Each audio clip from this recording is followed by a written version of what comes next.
Hey, everybody. This is Carl. Welcome to Carl's Opinion. And I got our live call-in show tonight. Tonight being, what is tonight? Monday night. Yeah, it is. And don't tell me any different. Anyway, welcome to our Monday night live, late night live call-in show. Happy to see everybody there in the chat. DM, Fred, good seeing you. Fred and Effie Loves America, as well as Crazy Chick Sheena. Saw up her above before as well.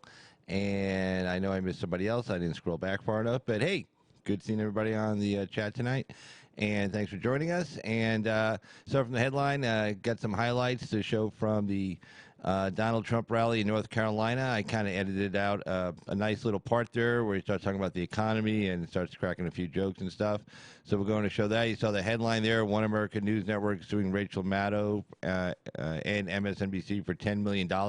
Yeah, I mean, they probably got a decent suit because, she just came out and said, oh, these people are, they're paid by the Russian government. They're paid propaganda by the Russian government. They just, well, she's been saying crazy, stupid crap, for years. But, when she says it about, the president, that's one thing because, he's a public figure and you can make up these kind of stupid stories. You really can't sue for defamation, famous New York Times versus Sullivan case. But when you're suing a business enterprise like One American News Network and you're making the allegation that they are like Russian agents, the Russian propaganda, that could hurt their bottom line. Now, defamation per se, well, it's a corporation, really can't get defamation per se. You have to show damages. So I mean, they're going to have to show that either prospective damages going in the future or that they lost $10 million as a result of her making those comments and the network making those comments. So basically, you have to show like what their income was, what it was projected to be, like the trends going upward, and then all of a sudden she makes these comments and the trends go downward and they start losing money.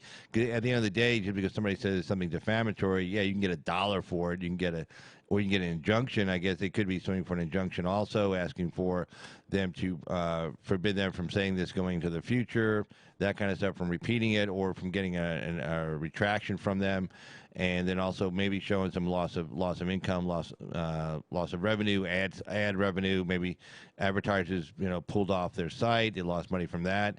But I mean, you can't just make reckless statements like that about another business that's potentially interfering with their business relationship with their customers and with their vendors, their commercial time, airtime, that kind of stuff. So that'd be interesting. And also another headline we'll be covering as well. You saw the NRA is suing San Francisco. The great Dirtbag and I talked about this the other night, and I believe who was D.A. Archer brought it up to our attention regarding San Francisco, California declaring the NRA a domestic terrorist organization, and the NRA is not sitting back and letting that go by, so they're suing as well to get that removed. We'll see how that lawsuit goes. I didn't get a chance to read the story on it, but we'll take a look. Also, Rand Paul, the guy, the judge that sentenced the guy who beat up Rand Paul and caused him to go to the hospital, and now he's got all kinds of problems from it as far as concussion and ribs being broken, and he's been in the hospital in and out over this. The judge only gave him 30 days.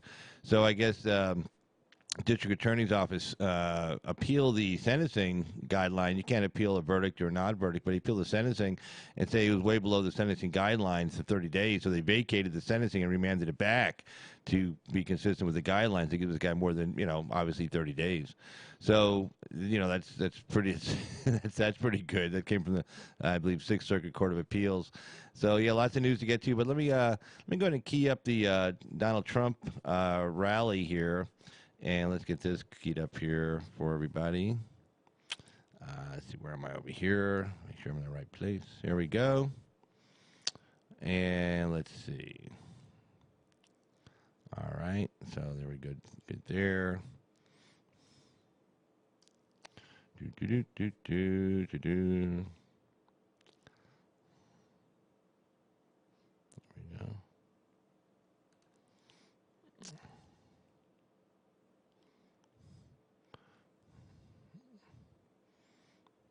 And let's see.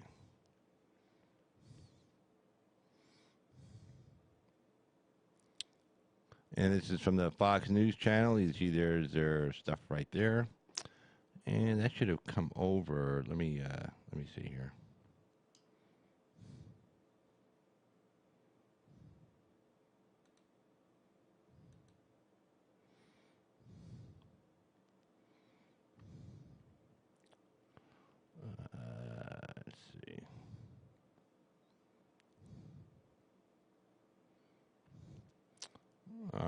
All right, some Fox News, and let's start playing this for everybody.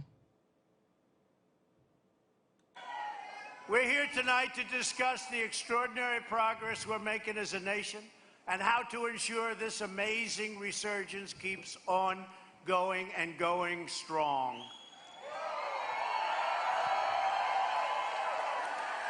In just over 2 years, we've taken this big, beautiful ship, and it's being turned around very quickly. Nobody thought this would happen. You know, we won the greatest election, certainly one of them, but maybe the greatest. But we won one of the greatest. Let's say one. This way I won't be criticized. They'll say, you know, George Washington had a great election, too. The fake news, right? The fake news. But we won one of the greatest elections in history. And because of that, and you would be in big trouble if we didn't, I can tell you that. You'd be, instead of going up, we were heading in the wrong direction. We have the #1 economy anywhere in the world.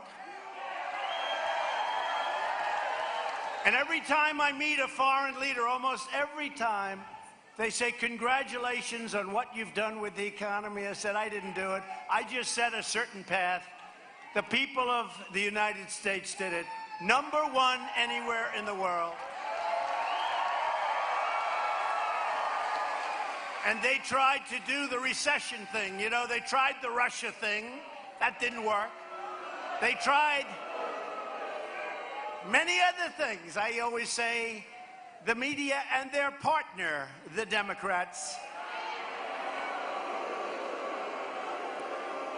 I wouldn't mind fighting the Democrats, but we really have to look at it as a twosome. It's the media and the Democrats. It's one and the same.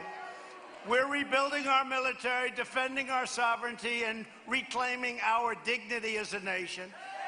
America is winning again, and America is respected again. They respect America.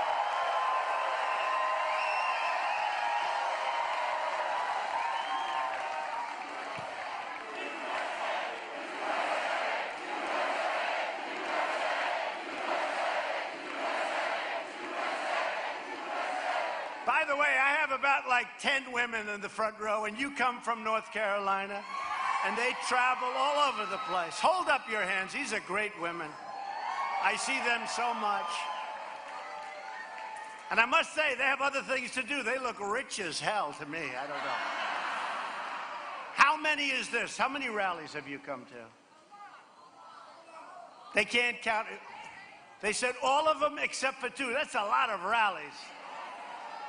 And it all emanates from this area. That's so great. Well, at least you won't have to travel so far for this one, right? Thank you very much for being here. We really appreciate it. Well, we appreciate it. We appreciate it. Thank you. Really incredible people. But you know, we've created 6 million new jobs since Election Day. And I couldn't say that in my initial rallies because nobody would have believed it. 6 million new jobs. More Americans are working today than ever before in the history of our country. Almost 160 million Americans. Nobody would have thought that was possible. We wouldn't have been able to say it, actually. We've now had 13 straight months of wage gains of at least 3%, so that people that work so hard, you remember I used to say during the rallies, before we won, people worked 2 jobs, 3 jobs, and they made less money than they made 21 years before. And now wages are going up, the economy is doing great, and jobs have never been better. So importantly, more than 7 million Americans have been lifted off of food stamps. Nearly 600,000 Americans entered the labor force last month alone. Think of that.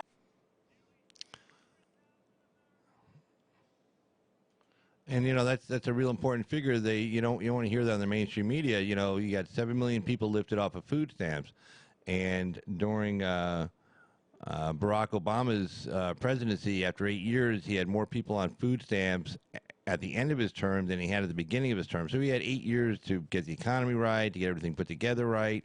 And after 8 years, he still had more people on food stamps than he had at the beginning of his term. He had more people on Section 8 housing at the beginning of his term. More people were living in poverty than at the beginning of his term. In 2 years, the numbers are skyrocketing for President Trump since the election day. And I always count since the election day because just even in my own office, I saw the phones ringing off the hook, right after the election into November, December. I can show you the numbers. November, December 2016 compared to 2015. It was literally night and day. It was literally night and day. I mean, it was just a huge turn upward. I talked to a lot of other small business owners as well. They said the same thing. It was perfect timing too because it was going right into Christmas. A lot of people were still concerned. They were holding on to their money. Remember, President Obama had economic growth in 2015 at 2.2%, annual GDP growth, and then in 2016 it went down to 1.5%. So it was actually on a downward trend, and it was going down. It was going to go down lower. At that rate, it was going to go down probably to about 1.2% in 2017 if Hillary Clinton had been elected, maybe even less. And Trump comes in and revitalizes the economy, get a lot of consumer confidence, lots of foreign investment coming in. Hell, Apple brought over $350 billion because Trump's Treasury gave him a tax amnesty. They had to pay like 37 billion in taxes, but still they were able to bring $350 billion in from offshore back into the United States without getting zapped for taxes and all. And they're creating new campuses with that money and obviously creating new jobs, new investment. They wouldn't have brought the money back into the United States if they were going to do something with it. They would have just left it offshore and keep earning money. So they brought it back onshore, using that for capital improvements, capital investment, hence jobs. Just a real good deal all the way around. But you won't hear that, of course, on the mainstream media. They kind of won't tell you about that. He's going to go more into the jobs numbers, but, creating the 6 million new jobs, 160 million Americans working right now, the highest in our history. All these great things. I was watching Brian Williams tonight. Of course, no mention of that, just mentioning the things he didn't talk about instead of what he did talk about because they don't want to report these numbers. Look, I don't want favorable news, but I'd like to just have some fair news, some balanced news once in a while. It'd be kind of nice if they just report on some of the economic news that affects millions of Americans. But they just see the economy. They don't understand that for tens of millions of Americans, people don't have to pack everything up into a U-Haul truck, move to another city looking for a job, not being transferred to another city for a job, but going to look for a job. I've been on 2 of those moves with my family when I was a kid, and they're no fun. And even, your parents will try to hide it from you, the anxiety they feel. But you can see it, even as a kid, you can see it. And people don't realize that's who President Trump was talking to and talking for and talking on behalf. And those are the 63 million Americans that responded and voted for him in 2016. And the mainstream media doesn't understand it because they've never had to go through that. So they don't understand, he was talking to us, okay? And he was listening to us. And he was talking on our behalf. And it's the first time probably in 30 years that we've had a president actually talk on our behalf, the working class, middle class people of America. And so anyway, we're going to continue with President Trump here. And the unemployment rate for African Americans just reached another brand new, yesterday, all-time low in the history of our country.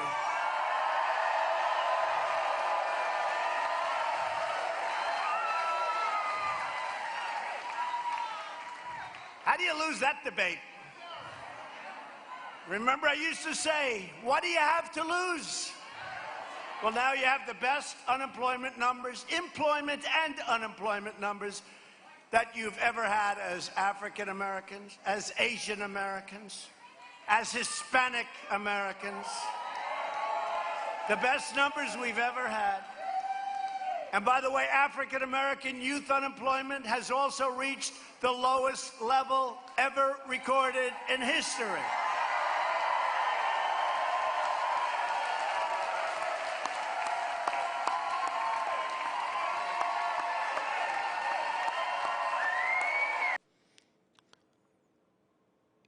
Yeah, and I just wanted to cut away on that. You see all those horrible racists there at the Trump rally applauding and cheering on lowest level of African-American youth unemployment in history. And earlier they cheered on lowest level of African-American employment in history. Yeah, all those racists back there cheering on low levels of African-American unemployment. I mean, people are happy about that. I mean, I'm happy about that. It's like, hey, that's great. There's another number too that came out that he doesn't mention here, but right now, unemployment for white Americans is 3.4%, and African Americans is 5.5%. And that's still a difference that we need to get rid of. It should just be equal for everybody across the board. But hey, let me just tell you that little 2.1% difference, that is the lowest difference, the smallest difference in the history of this country for African American employment and white American unemployment to be at only 2.1% difference, 3.4% and 5.5% respectively. That's the smallest difference in history. In history. Okay, this is his economy. He's doing it. He's bringing the investment back. The opportunity zones. He's bringing private investment back into the inner cities. They're giving them a break. They say, hey, look, you bring your money into the inner cities. You create jobs. Tell you what, but you have to stay for 10 years. You can't just walk in, make some money, and split. But as long as you stay for 10 years, guess what? You pay no taxes on your profits. Okay, and people are responding. They're bringing it in, but they're not covering those stories. The one guy in Baltimore was like, hey, we're ready to go. Bring it in. We're ready. He was at the White House, this black pastor from Baltimore. Hey, man, we're ready. Let's go. We got it all set up. We got everything. We got all the paperwork in place. We got everything, the logistics set up. You just bring us the money, bring us the jobs. We want to go to work. And it's true. You saw that in Mississippi when they hit those chicken processing plants, the quote-unquote, the jobs only illegal aliens will do. Well, bullshit on that. After the ICE came in and grabbed like 640 of those guys, these companies had to have these big job fairs. And who did you see lined up in line to get jobs? You saw white Americans, African Americans, you saw Hispanic Americans, guys with green cards and U.S. citizens down there getting jobs. So it wasn't just the jobs that only illegals would do. Everybody else would do it too. Now, the only thing is that employers can't take advantage of them. They can't make them work overtime without paying them time and a half. Sorry. Can't make you work weekends without paying you time and a half. Sorry. That's just how it goes. Period. You got to give these guys their breaks during the day. You can't take advantage of them because, the thing with illegals, illegals say, hey, you got to pay for my overtime. And the guy, the employer will just pick up the phone and say, hey, what's that number for ICE again? And, okay, whatever. But, hey, treat the American worker fairly. Nothing wrong with that. So, I just love it, though. Trump supporters, they say we're all racist and stuff. And the big cheers in the background for low African-American unemployment, low Hispanic unemployment, and for the lowest in history for African-American youth unemployment, lowest in history, and big cheers in the background. Yeah, okay, so, screw the media and their stupid narrative. Screw them, get lost. But anyway, let's get back to President Trump here.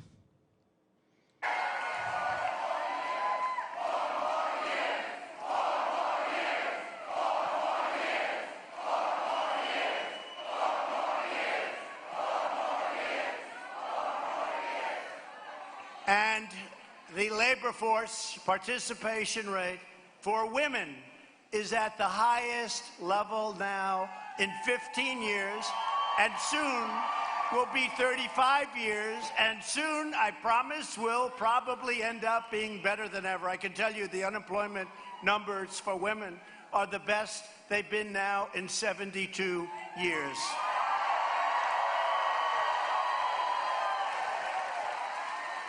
So I always say kiddingly, I'm sorry I didn't make it historic, but you know what? It's going to be historic very soon. It's going to be historic very soon. And here in North Carolina, over 130,000 more people now have jobs, and small business formation has skyrocketed by more than 25%. But the radical Democrats want to dismantle, demolish, and destroy everything that you've gained. And they will do it, and it won't take that long. And that's why we need Dan Bishop and Greg Murphy. We need them. We need them going down to Congress and helping. But they can do it. It's also why we need 4 more years. It has to seed us like a plant. We've changed things, right? Keep America great. We've changed things. But it's got to grow. It's got to develop those roots.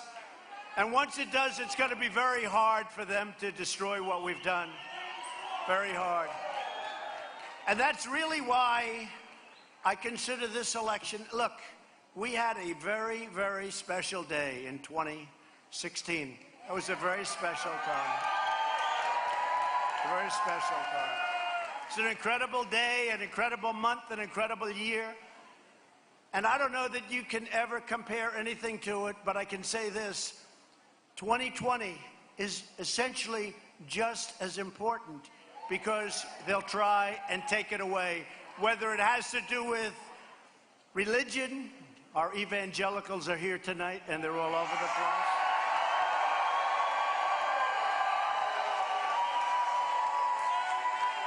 And what we've done for them and for religion is so important. You know, the other side, I don't think they're big believers. They're not big believers in religion, that I can tell you. You listen to some of them. They're trying to put out little statements. They're not working too well. Those statements are a little bit sort of not too good, huh? What is the word we want to use here? A little... Now, they're pushing a little hard and it's not working. To stop the far left, you must vote in tomorrow's special election. So important. Or get your votes in early. I think a lot. And you see there, he's talking about, probably referencing specifically to Mayor Pete. Mayor Pete's an Episcopalian. I covered this the other night, and where Mayor Pete, you know, there's the pro-abortion movement cites the one part from Genesis where it's written in the Bible that Old Testament where God, created Adam, out of mud, built him up, and then he breathed into him, and then life was created. Well, none of us are created. Only Adam was created like Adam. We're not created like Adam. We come from a woman's womb, and there's plenty of, references in the Bible to, birth in the womb. Hail Mary, full of grace, the Lord is with thee. Blessed art thou amongst women. Blessed is the fruit of thy womb, Jesus. Catholics say that prayer. Episcopalians also say that prayer. Episcopalians, like Mayor Pete, supposedly is. I don't think he's a practicing Episcopalian. They don't pray to Mary. That's different than Catholics. We actually also pray to Mary, but they pray. They ask Mary to pray for them. They do that. That's fine, but they don't actually pray to Mary. So, I mean, and there's plenty of, I went through this the other night, a whole bunch of the references in the Bible to birth, being within the womb. Further, there was a whole debates about abortion. Early Christians were against abortion. I brought that up the other night. There was references going back to, just like in the 50 A.D. during the Roman Empire, during Marcus Aurelius' term as emperor, where a Christian writer was writing to him, hey, look, we're not cannibals, because they were thinking like, Christians eat drink from the blood of Christ and then eat from the body of Christ, the blood and body of Christ. They said, so the rumor was going around, all these Christians are cannibals, they're crazy. And he goes, hey, look, we're not cannibals. We're even against women having abortions. We call them murderesses. So, and there was a word they used because women used to take potions back in those days in the Greek Roman times to actually have an abortion. And he says we're against that, and we've been against it. And there's all kinds of references to that. So when Mayor Pete is trying to say Christians, early Christians, and the Bible is okay with, killing a baby until it actually breathes life, well, he's full of shit. And that's the reference he's making here. He's not actually naming Mayor Pete specifically, because he doesn't want to give him a shout out, if you will. Doesn't want Mayor Pete responding, oh, I can't believe he talked about me, and then the whole big debate. But everybody in the audience who's been following this knows what he's talking about, especially the evangelicals. If he's trying to get evangelical, if Mayor Pete or the Democrats are trying to get evangelical voters by saying, oh, no, life doesn't begin until the baby starts breathing, so you can kill it right up until it's delivered, till it comes out of the womb, and then possibly even let it die on the table, he's not going to get the evangelical vote. The Democrats aren't getting the evangelical vote. They think the evangelicals are going to go, well, Trump, yeah, he's pretty obnoxious still. Well, he was obnoxious in 2016. They came out and voted for him big time. And Trump promised them Supreme Court judges. He also promised them U.S. Circuit Court of Appeal judges and District Court judges. And Trump has fulfilled all of his promises to them. They are all very happy with him. They know, look, hey, Trump's a fornicator. He's an adulterer. Whatever. But they're like, hey, you know what? He made a promise to us, and he's kept it. And if you think they're not going to come back out in 2020 remembering that promise he made to them and kept, you're nuts. Okay, you're completely insane. So if the Democrats think they can peel away some evangelicals, and Mayor Pete, their Saint Pete, as Tucker calls him, thinks he can pull away evangelicals, they're crazy. It's not going to happen. So anyway, let's go on and continue on with President Trump here. Who voted early for Dan Bishop? Good. Well, that's good. But the big thing is tomorrow. Tomorrow's the election, and you'll get out to protect your family. You must defeat open borders. And you have a Democrat named Dan McCready, and he wants open borders. He wants sanctuary cities. He's not going to protect your Second Amendment. He's doing nothing on your second. North Carolina is a very big Second Amendment state.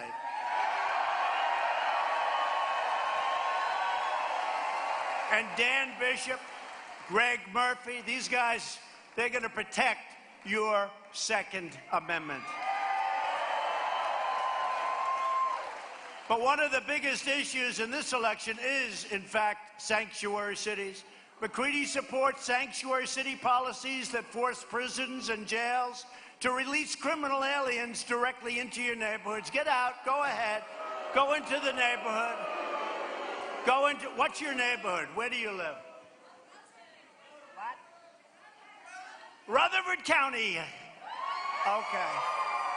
So, how do you feel about having them release hardened, horrible criminals into Rutherford County? I don't think so. But your whole state, it's honestly, can I be honest? It's crazy what's happening. This whole thing with sanctuary cities. And you go to California, which is so many sanctuary cities, they don't know what's happening out there. You have people that want to get rid of those sanctuary cities. They just aren't able to do it with the people that get elected. A lot of illegal voting going on out there, by the way. A lot of illegal voting. In August, McCready said it was, quote, the right call to set illegal alien criminals loose in the great state. I'm using the words great state, he doesn't, of North Carolina. With the support and encouragement of McCready, sanctuary jurisdictions in North Carolina have released thousands of dangerous criminal aliens into your communities. And you see it, you see it.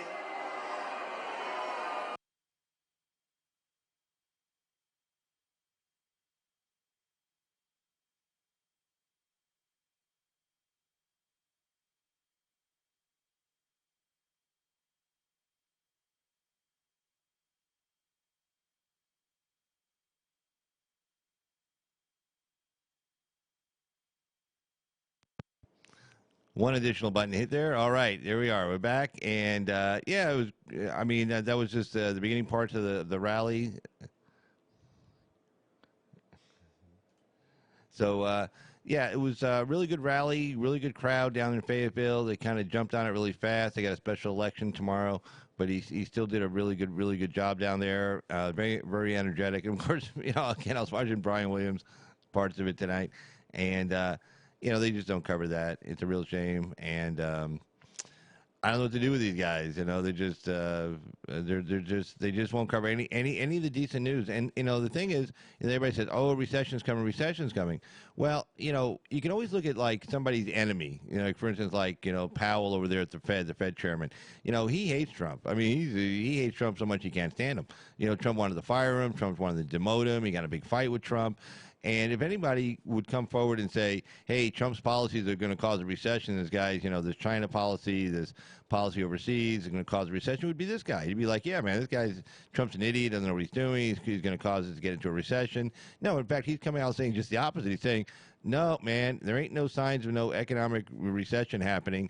He goes, everybody said, oh, you got to drop it like a full point, the interest rates, or drop it a half a point. He says, no, we don't have it. And all the other Fed chairmen, except for a few, were saying, I like it dropped down lower too. It would create economic growth right now, really good. But he's saying there's no signs to indicate we're going into recession. He goes, wages are going up over 3%. Inflation's holding steady at 2%. Unemployment numbers are remaining steady at 3.7%. He goes, there's no signs of an economic slowdown. Not to mention, look where we are. We're in September. Okay, we all know what's coming up here. This is Christmas. We're 2/3 of our economy is a consumer-driven economy, and he's like, "Well, the Fed is like, well, the last thing I want to do right now is create more growth right before people start spending tons of money. Because when people start spending tons of money, it's going to trigger inflation going up a little bit. And if he drops down the interest rates too low at the same time, then it's going to jump inflation pretty bad." Excuse me.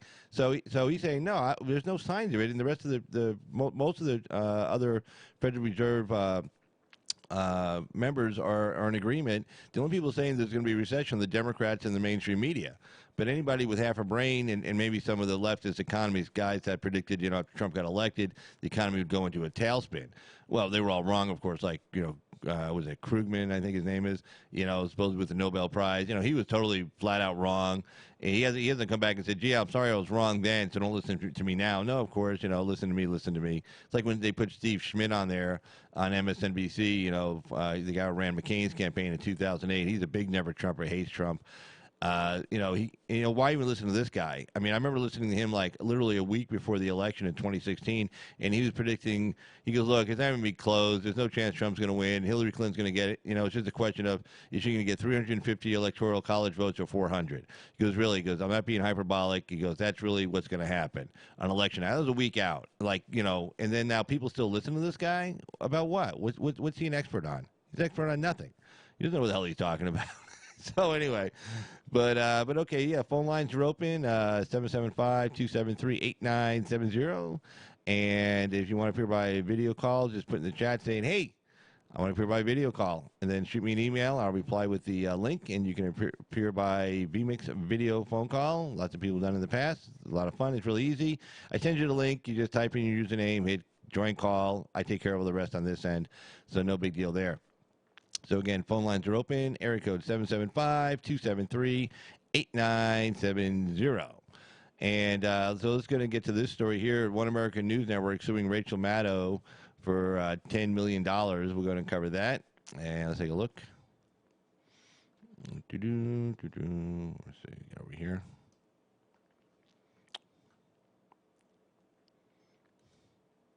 All right, One American News Network sues Rachel Maddow, MSNBC, for $10 million. And it's from the Washington Times. Okay, a conservative news outlet, who we all know, is suing MSNBC host Rachel Maddow, her network, and its parent corporations for defamation for calling the network Russia propaganda. According to the lawsuit by One American News Network, Ms. Maddow maliciously and recklessly smeared the network by saying it really, literally is paid Russian propaganda. The lawsuit filed Monday in the U.S. District Court for the Southern District of California seeks $10 million from Ms. Maddow, MSNBC, and Comcast Corp., and NBC Universal. So when you're saying that there really, literally is paid Russian propaganda, you're making that allegation. You're putting it out there. You're saying, hey, they not even like we think is our opinion. You're saying no, they're really, literally, they're paid Russian propaganda. You're saying that these people are just working for the Russians. You better have some evidence before you say that. You can't just make reckless statements like that. I'm sorry, you're not allowed to. You're allowed to, but you're gonna have to pay somebody's bill. You have to pay the price. You're gonna say, that that don't trust them. Again, did anything happen with the vendors? Did anything happen with the people buying airtime? Did they lose money? Were they because they're a growing network. So it's not just how much money they were making and they stopped making that much. Is that they're a growing network, obviously. So they're on a projection scale. You can go back, probably look at the numbers going back, like say 2 years, and seeing the upward projection going forward, and how much money they were making. And then if suddenly they come out and say this, and suddenly you see a downturn. Hey, Mr. D.A. Archer, you see a downturn in their earnings income. There's your measure of damages. And then, of course, there's probably attorney's fees and all kinds of other things. Punitive damages also, that's big. So, in other words, you're saying if the actions were malicious, and that's what they're saying, they're malicious and reckless. See, when you see terms like that used by a lawyer in a lawsuit, maliciously and recklessly, you're asking for punitive damages. And punitive damages are not just for, like, compensation purposes. Compensatory damages, I don't want to get too boring here. Compensatory damages said, okay, we were projecting to make $20 million per month, and after the statement came out, we only made $10 million. Our measure of damage is $10 million a month times X amount of months. Gives $100 million. Okay, punitive damages, that's to make you whole, to make you even. If this person had never done this, never said these defamatory statements, you would to make you whole, it would cost $100 million. Punitive damages are to punish the defendant, to say, hey, what you did was wrong. You need to be punished. Okay, so you don't do this again. And also, it puts a general deterrence out there for other people to say, if you do this, it's especially just like in criminal law, special deterrence and general deterrence. Special deterrence to deter these idiots like Maddow and friends from ever saying it again and going after somebody. And then two, a general deterrence to deter other bad actors from doing the same thing. And punitive damages generally are limited in certain jurisdictions to 3 times your compensatory. Sometimes they're not, but that's based on the financials of the company. To say, okay, how much? Okay, this company makes. Like if somebody's only making $10, if you award somebody $7 in punitive damage against them, that really hurts, right? It's how much is going to hurt. Now, if somebody's, Comcast is worth $1 billion, how much is it going to take to actually make them feel some pain? And those numbers are up to the jury to decide in most cases. So that's when you hear people saying maliciously and recklessly, that's what they're going for. So let's see here. Let's see there. Oh, DA. So.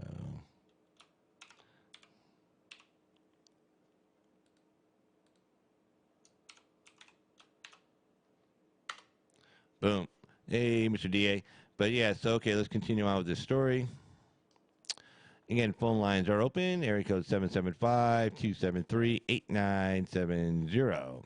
All right. So let's see. Lawsuit filed. Okay. Let's see. Lawsuit filed Monday in the U.S. District Court for the Southern District of California seeks $10 million from Ms. Maddow, MSNBC, Comcast, and NBC Universal. The suit also accuses Comcast, which also owns NBC Universal, of refusing to carry One American News Network because it counters the liberal policies of its own channel, MSNBC. Oh, okay. So they're going to good they throw that on top of there. Good deal. Phone call coming in.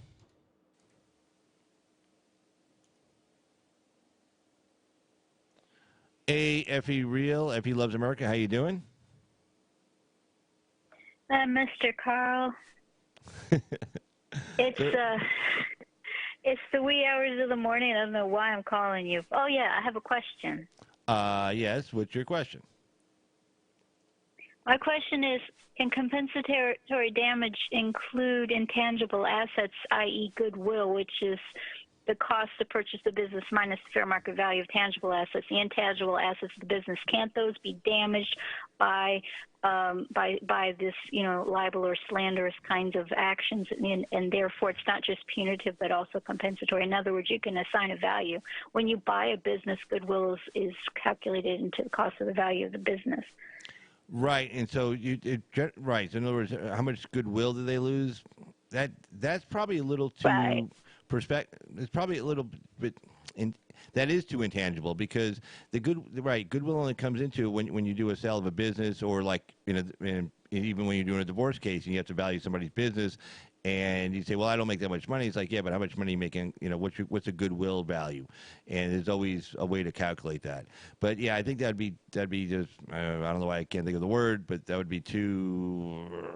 I'm going to say problematic, but that is not the word. That'd be too problematic to say how much did you lose in goodwill. I mean, for compensatory, you got to show the hard numbers. You got to show, okay, we're making this much, and then when they said this, it dropped off to this much, or we were increasing 4% a month, and after they said this, we dropped down to make only increasing 1% a month. And the punitive is just strictly to punish. That's it. It's only based on punishment. It's not based on how much money did you lose. That was already taken care of on the compensatory side. But very good question. Yeah. I was just wondering if there was indeed some kind of way to calculate that for the purposes of lawsuits, since they obviously calculate it for the purposes of sales. Right. If they use the same kind of formula. Right, and then but I guess all. That just popped into my little head.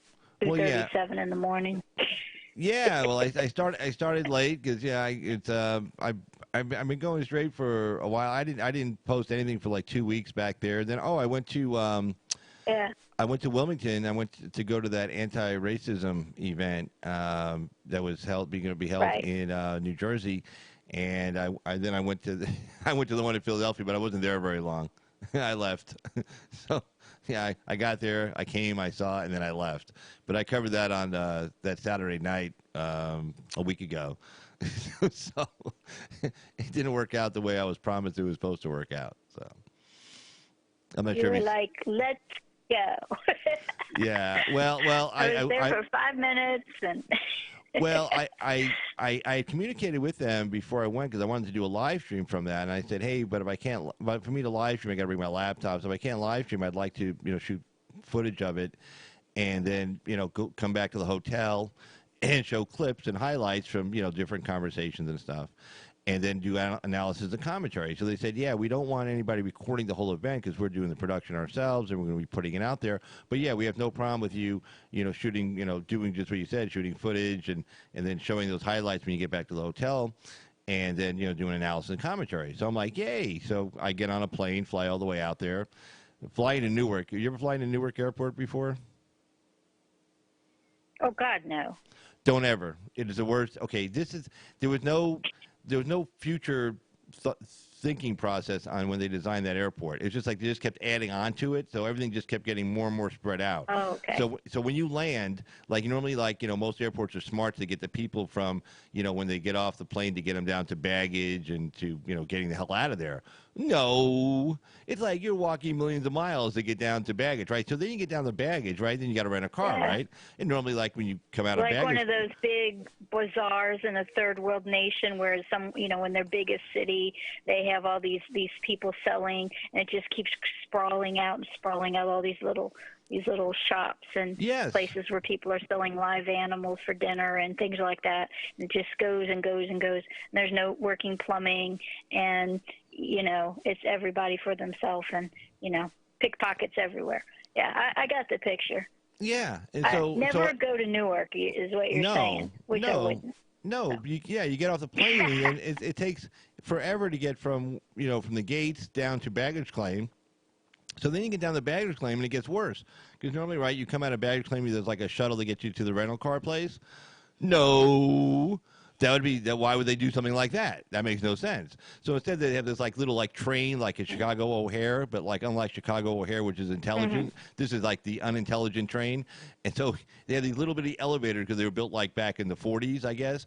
And so I got all this luggage. I got all my gear. I got this big, bag, probably the way you travel with computers and stuff. I got a couple laptops. I got the mixers and all kinds of stuff. So I got all this. I got 3 bags. I had to pay extra for the extra bag. In fact, so I'm getting on this little stupid elevator and then get on this train, and then this train goes forever, and to get you to the rental car place, you got to go. But it's weird. Like you got to go up this elevator to go across, to come down an elevator, to go across, to come up another elevator. I mean, it's just a disaster. And then and then when you come back, the same thing. You park the car. Hey, is there a shuttle to get me to the back to the gates? Oh no, you got to take that train. And I go, well, you got any carts here for my luggage? Oh yeah, they're way over there. And I'm like, oh, and I went through that disaster. Oh Jesus. And then, of course, I was taking a gun on the plane, and, of course, in New Jersey, nobody understands, not on the plane, but, checking luggage, nobody understands how to do that. It's like, oh, my God. I mean, I had 3 people looking at a computer screen. I was telling them how to do it, how to, to check, the gun and check luggage with the lock box, the ammo separately locked and all that stuff. They were... in Vegas, it was simple. Of course, they do that all the time there. They knew. I was, oh, yeah, okay, here, open the thing up, check the gun, make sure there's nothing in the chamber, there's no ammo in the case, make sure the other, box, that's where the ammo is, make sure they're both locked. I had TSA-approved boxes. In New Jersey, literally, I was telling the lady how to fill the card out. She goes, no, you got to, there should be, I go, you should have an orange card in your drawer. She opens the drawer. She goes, oh, my God, look. And I'm like, it's like she'd never seen one before. And she goes, what do I do with it? And I'm like, here I am. I'm telling the woman behind the counter, on how to fill this, what to do with this card. Security procedures. Yeah, okay. Yeah. It's like, here, oh, no, I should have said, no, here, let me put it on my person and walk through the metal detectors. Oh, okay. So then this makes even more sense. Then they get you. Then you got to. Then this lady comes over who's supposedly in charge. You go, oh, good, you can check the guns. She goes, no, I got to take you down to someplace else. I go, what do you got to take me down to someplace else? Just check them right here. Like she's not qualified. So then they take you down to this other room where they're going to X-ray them. I go, just open them up. You don't need X-ray. so then you got to wait down there where they do all this shit. So I'm down there with another guy from Vegas getting on this. Seriously, they took them to get X-rayed after they opened them up. Yeah, right. So I'm like, Did that really happen?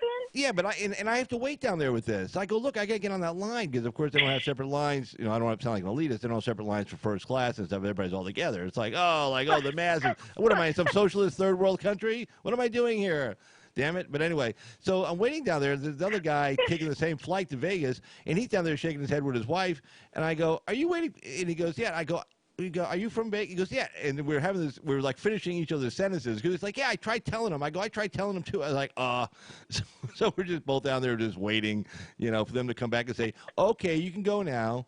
It's like, fine. I mean, hell, let me get on the damn plane. If you want to keep the damn gun, you keep the damn gun. I'll buy another one when I get home. Just let me get on the damn plane, It's like, oh, sorry, sir, your gun's in the past. You can't go. No, I can go. Leave the damn gun behind. I don't care. Oh, what a trip. But I did stay in a really nice hotel. The hotel I stayed there before was awesome. I love this place. You've ever been to Wilmington, Delaware? I'm sorry. What about Delaware? Have you ever been to Delaware? Let me think. I was in Virginia, then I went to D.C., then I went to. No, I have not been to Delaware. That's a really cool. Okay, I don't think so.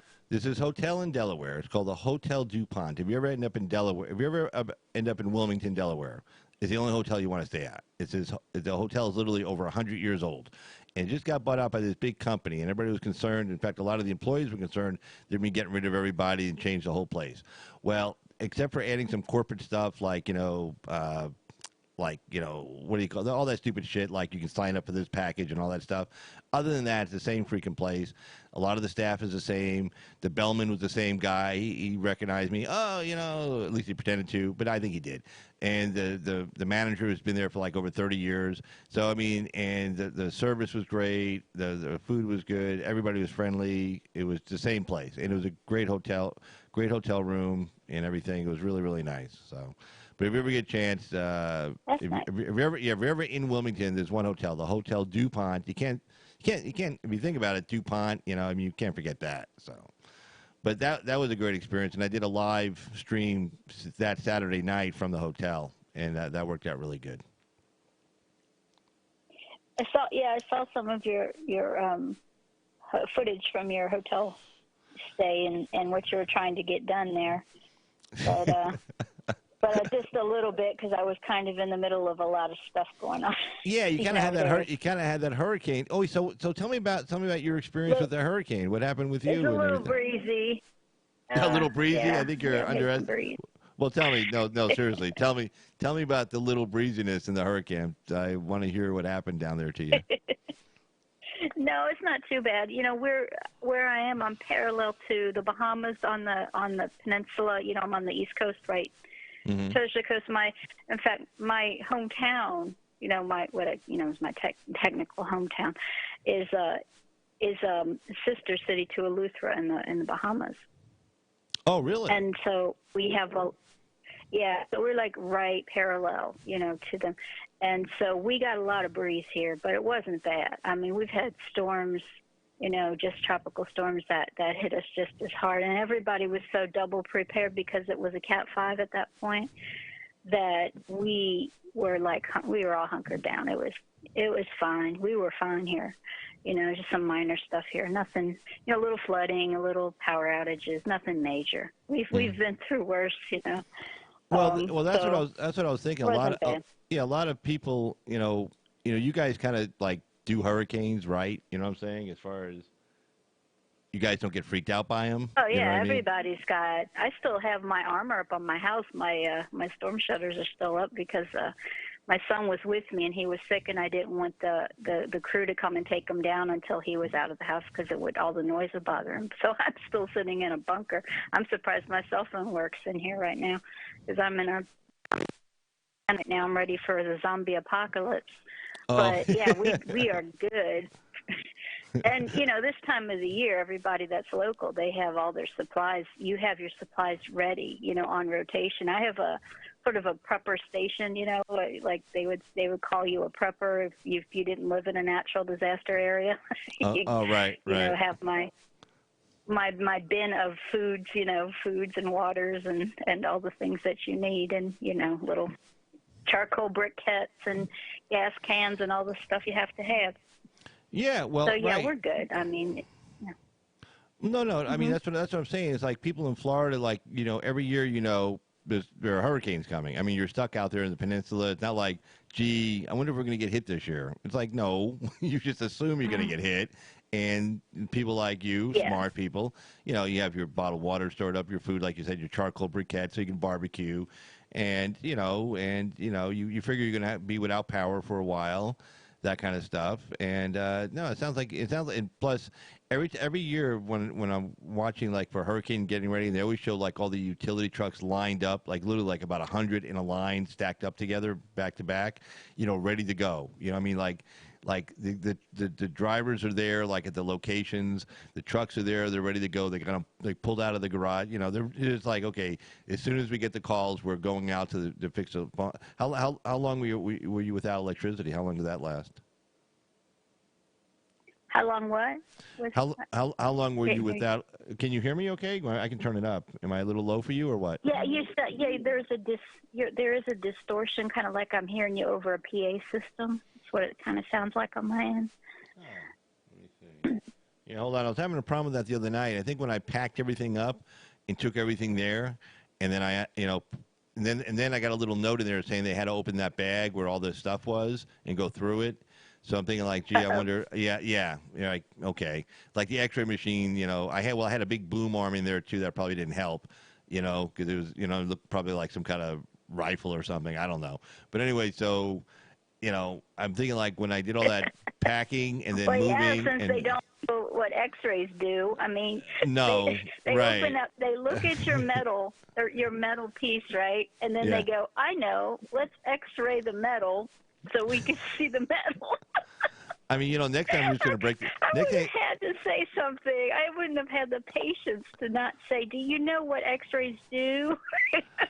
Well, it's funny because normally I don't say a lot because I'm just trying to get on the plane. But I didn't get into the technical science X-ray part like you would have. But I got into the part like, I guess you people just aren't as nice as the people in Vegas are and then they tried to charge me. Again, I don't want to sound elitist, but I was flying first class, so you're allowed up to 70 pounds per bag, not 50. So I'm over 50 on each of the bags, and then they're trying to hit me up for another $100 on each. I go, no, I'm first class, and it was going over these people's heads. They didn't understand. And then finally, one lady comes over. She goes, I don't know how many ladies I had over there, but one lady comes, oh, you're first class. I said, yes, that's what I've been trying to say. That's why I'm in the first class line for check-in, if you didn't happen to notice. She goes, oh, yeah, you can do up to 70 pounds. I said, yes, I know. So meanwhile, all this is taking lots of time. I gave myself enough time, I thought. Literally, as I'm walking up to the gate, mind you, they're saying last call, and I never get on a plane with, like, last call, So I got on the plane, and then of course I run into some obnoxious New Jersey people, like Real Housewives of New Jersey, and they're walking around in bare feet. They're sitting in the wrong seat. Somebody's sitting in my seat. Right before I walk in, the flight attendant's telling him, "No, you don't sit here." He goes, "Are you sure?" And he's drunk off his ass. Him and his obnoxious New Jersey friends are all drunk off their asses. And she goes, "Look, your seat says 31A, not 2B." Right. So he leaves, and then dumb shit comes back, and I'm putting my stuff in the overhead. He goes, "Oh, you're in my seat." The same guy. I said, "No, I'm not. This is my seat." And he goes, "No, it's mine." I said, "Look, here's my ticket. It says 2B. See that?" And I point to him. I go, "Look," and I point to what it says above the seat, 2B. I go, "Let me see your thing." And again, it says 31A. I said, "No." He goes, "Well, where's that?" I go, "I have no idea, nor do I care. I know where I am. I don't care where you are. Bye." And he's like, and he walks away. And then I had to deal with listening to them all the way back to Vegas. And I'm like, that's the last time I'm flying United. Wow. Well, the flight attendants, they were letting people come and go from coach to first class, and the obnoxious people, of course, all disgusting. So I'm like, what's the point? Wow. American Airlines, they don't let you do that kind of stuff. They don't. They don't. They tell you to sit down and shut up. That is. And I'm fine with that because yeah, go ahead. No, I was just like, that is so like interesting. I mean, it's like everything that can go wrong did go wrong, and I've got some airplane unpleasant stories, but I just avoid them all costs. And you're just making me remember why. I just heck no. I mean, it's bad enough if there's something unavoidable happening, but then when you're surrounded by idiots, that scares me more than anything, Carl, being surrounded by idiots, and a tin can flying in the air. That's a little too scary for me. I mean, I'm tough and everything, but, stupid people and, large groups or in close places scares the crap out of me. So, well, no, especially when you can't, right. You defend can't, yourself. right? Yeah, you're not packing. I mean, I had no problem. Like, Yeah. I had no problem if I had to like putting this guy down. It's like, hey, okay, take me off the plane. I don't care, but whatever. I know I'm not going. I know I'm not going to jail. I said, fine. Hey, I'll represent myself. And this guy's a drunk. I'll sue the airline. Hey, you let this drunk guy on the plane. Oh, they're like, oh, okay, sorry. Here's a free ticket. Shut up. Okay, bye. So I mean, I was, Oh, man. well, the way I planned it too. Like Monday was a holiday, and I had to be in the office on Monday, but it wasn't the end of the world. Like I was flying back Sunday, and I always have extra money on me in case something goes wrong anyway. So I wasn't that concerned. Like, oh shit, I'm not gonna be able to get home or something like that. I mean, I knew I'd get home, and I always give myself plenty of ways to get somewhere. I don't just rely on like my plane ticket. Let's put it that way. You have to think like that. That's smart. Yeah. Sure. Things go wrong. I mean, Yeah. I live in the cone of an uncertainty state, the cone of unpredictability state. So I know things can go wrong. Having a backup plan is a good plan. So what happened with your kid getting sick? What happened with that? Well, he came. I picked him up on about 9 days ago. As the hurricane was supposed to come faster than it did because it just parked over the Bahamas and just went down to 0 miles an hour. Right. As far as tracking speed, and so he ended up being with me without any support because I have support. But I didn't have any support during the hurricane. So he was with me for about 8 days. Well, when I picked him up, I noticed he had the sniffles. Oh. By the time we got to day 2, it escalated into a flu. Oh, wow. And he was really sick. Oh, so, wow. Yeah, he spent most of the time just in bed. He was sick. He didn't eat for a couple of days. He just drank juice. Thankfully, I had all the juice in my county bought for him before I picked him up because I know he likes his juice. Good. So I had gallons of orange juice frozen because that's what you do. I have a big old freezer. Right. You freeze everything. Okay. So then I have my generator and then my gas, and so that if I lost power, I could keep the freezer going. Good. And a portable air conditioner. Nice. So he would be comfortable. And right. So Mom had all his juice frozen, and he just thawed one out a day, and he drank all of it because he was a sick little puppy. Yeah, well, your body's wanting that fluid, and it wants the vitamins inside that juice. So it's like it's almost like craving it, So. Yeah, and his and he's nonverbal. He doesn't have any way of telling me exactly what's bothering him, so I just have to guess. So his throat probably hurts. He's probably got a headache, But all I can tell is he's miserable. I mean, the good thing about the sickness, that the way it turned out for him, is that he just wanted to sleep like a cat, like 16 hours a day. Right. So that made it easier on both of us. But he's sneezing in my face and coughing in my face because he doesn't know anything about germs or that. So, of course, I got a version of it, too, but not nearly as bad as he got it. So. Oh, did you catch it from him? But that's how it goes. You're a mom, you take care of the sick kids, you get the sickness. That's just life. Right. Well, yeah, I mean that's right. That's what happens when you're around somebody who's sick and you're hands on, obviously. So, and you're right there, they're breathing on you and stuff and sneezing on you, and you're picking up their tissues and stuff. Yeah. So how did you turn out? Did you turn out okay, or what happened to you? Did you end up getting the flu too, What, big with time? with the sickness Yeah, with the flu. or the hurricane? Oh yeah, I got flu. it, but I didn't get it as bad as he did. And I'm just got like a normal cold version of it. So thankfully, because I had to take care of him, and that's just well, that's untenable. So, without Right. help. It's not like anybody was going to come over to help me when we were on full, we're in the red at that point. It was like full lockdown. Nobody's driving, nobody's open, nobody's coming. There's no gas to get. They're not going to waste their gas coming here. Yeah, you're. I mean, you're on your own. You're on your own. Yeah, and that guy from the Weather Channel, Jim Cantori. He's the guy that shows up in your town apparently when you're about to have a natural disaster. And they have these commercials showing him trying to hang out on the beach and everybody's running away screaming. Well, This guy was in my town. He wouldn't leave. Oh, really? So people kept texting me and IMing me and I'm Jim Cantori's still in our town. He won't leave. Well, if you see him, tell him to leave. We don't want him here. Well, you didn't go out and do like an interview with him and say, hey, what's going on here and stuff?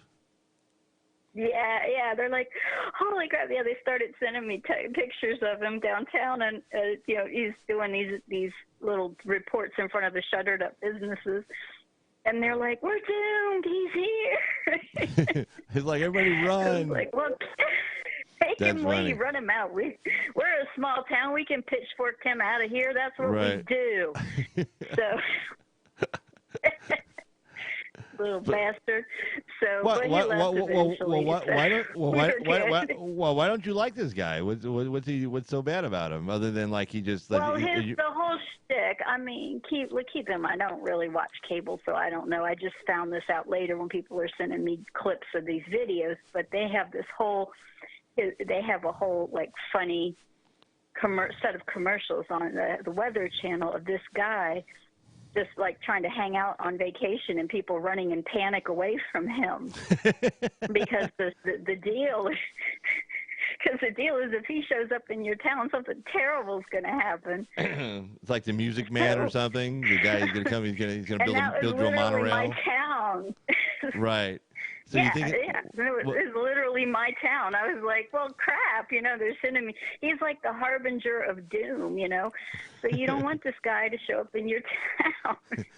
So you figure if he show you figure oh, things aren't that bad, things are getting better. Then all of a sudden you turn the TV on and like this guy's on. There he is, like, oh shit, we're doomed. It's over now. Yes. Oh.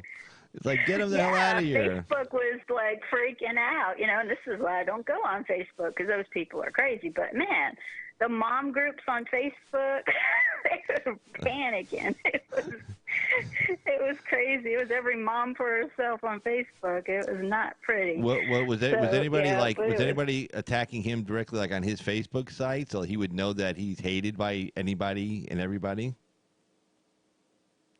Did everybody do what on Facebook? No, I mean, like, in other words, were they talking to him on Facebook and telling him, like, we don't like you, get out of our town? Was he responding to any of those? Yeah. Was he saying, oh, I'm sorry, or I'm doing my job? No, people were getting their pictures. People were doing the photo ops with them and putting them on their Facebook feeds, and then it was showing up on some of the groups I was a member of. So I got to see all these.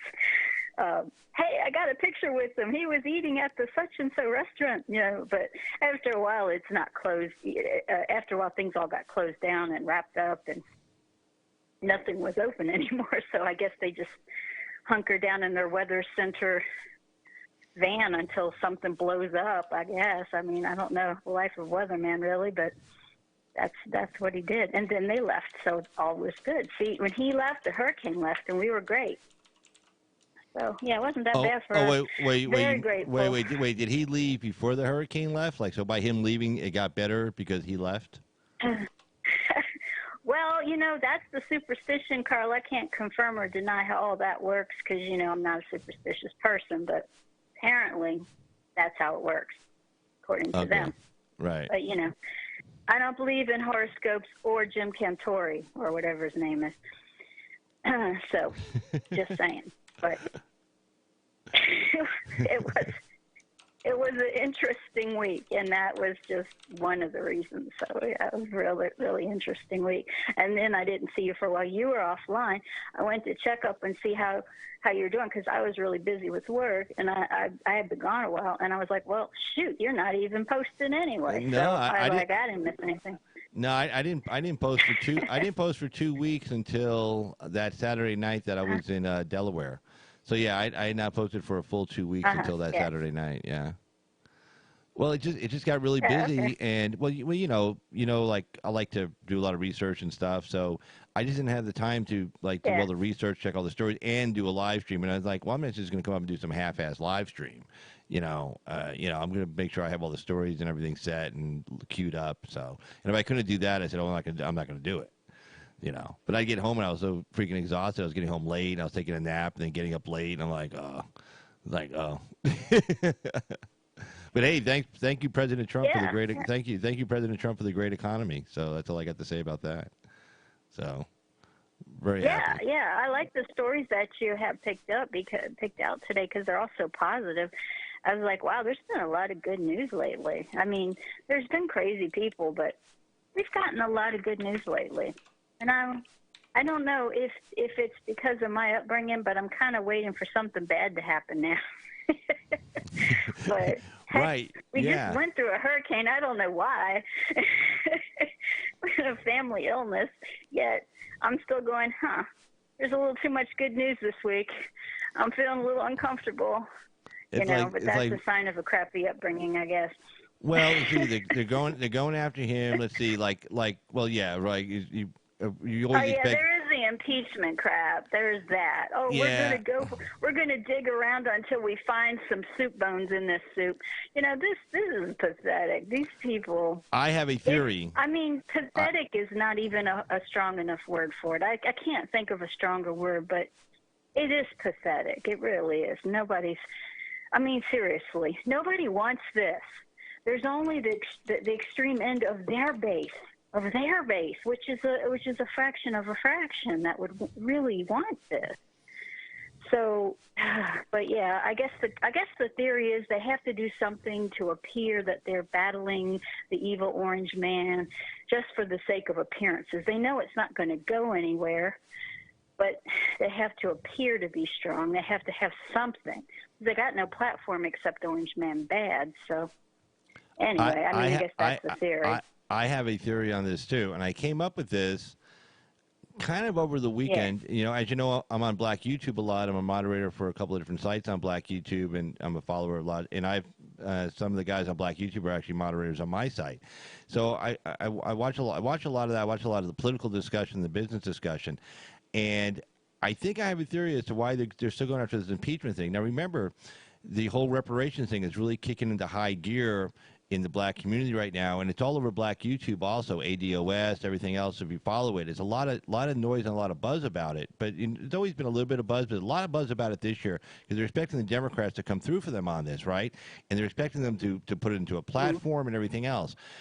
Here's my theory. The reason why they're going after this impeachment thing is they're counting on the fact that a lot of black people don't like Donald Trump because they think he's a racist because of the whole birther movement and stuff like that. So what they're trying to do is distract them away from the reparations argument, saying, well, we can't deal with the reparations right now because they're trying to get rid of this guy. And they're trying to distract them with this impeachment thing so they don't have to deal with the reparations thing because they know the reparations thing is a sure loser for the swing states. So they're just trying to I think that's why they're doing. I think that I just came up with this theory. I don't know if it's true. I just made it up.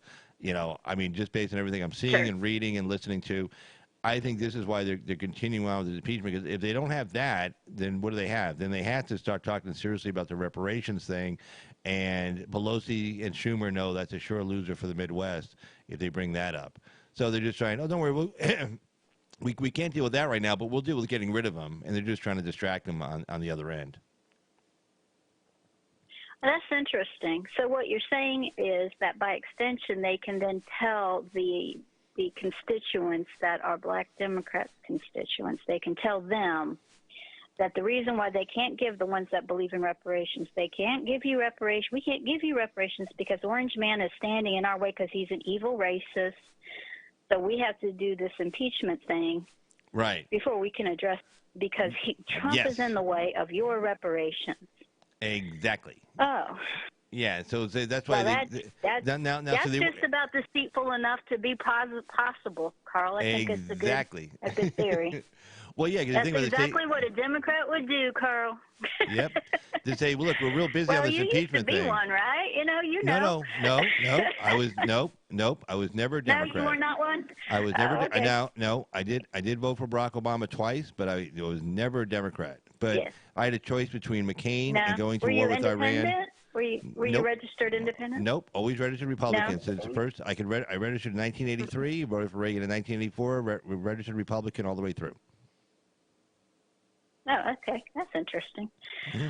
I am an independent because I really don't fit into anybody's box. Just saying, but yeah. So anyway, not that that's very interesting, but yeah, it's just true. Yeah. But yeah, that's a good theory. I like that.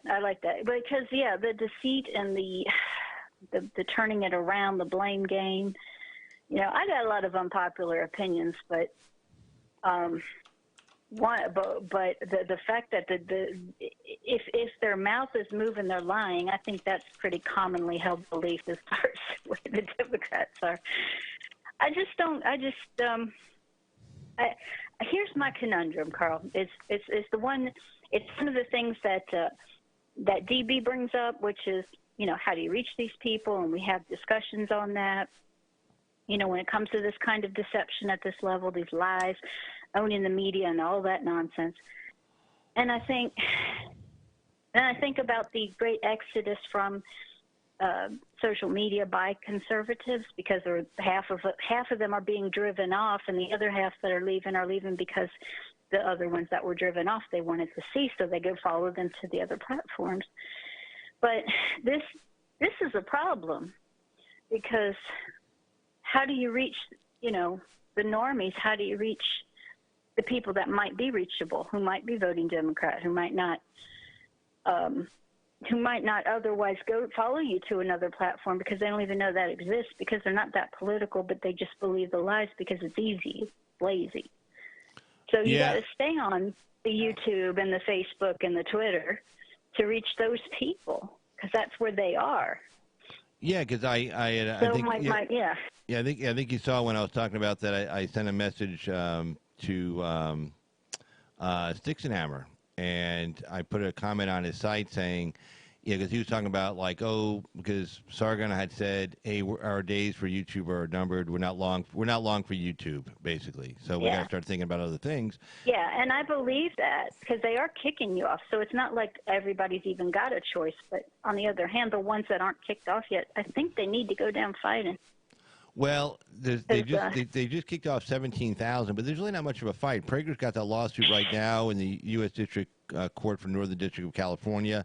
The judge denied his request for an injunction. It's on appeal with the Ninth Circuit right now. I haven't followed it since he lost at the district court level. I don't know what the status is, but I mean, and he spent gazillions of dollars, because the law firm he hired even had Pete Wilson, former governor of California's, name on it. So he hired two big law firms. Google, of course, had their big law firms. I mean, like lots of money. And he lost to the district court. That was an Obama appointee judge. So I don't know where it's going to end up on appeal. I have no idea. But my opinion was, go down fighting. Fight what? I mean, there's nothing to fight. None of these guys have any money to fight a lawsuit against. YouTube says, okay, you're off. Okay, what do you do? Oh, I'm mad. Okay, good. Mm-hmm. So what I wrote was, look, until the big content creators, Jordan Peterson, Sticks and Hammer, Sargon, Tim Pool, et cetera, until they actually just leave YouTube and go and say, I'm not here anymore. If you want me, you got to go over to BitChute or wherever. Until they do that.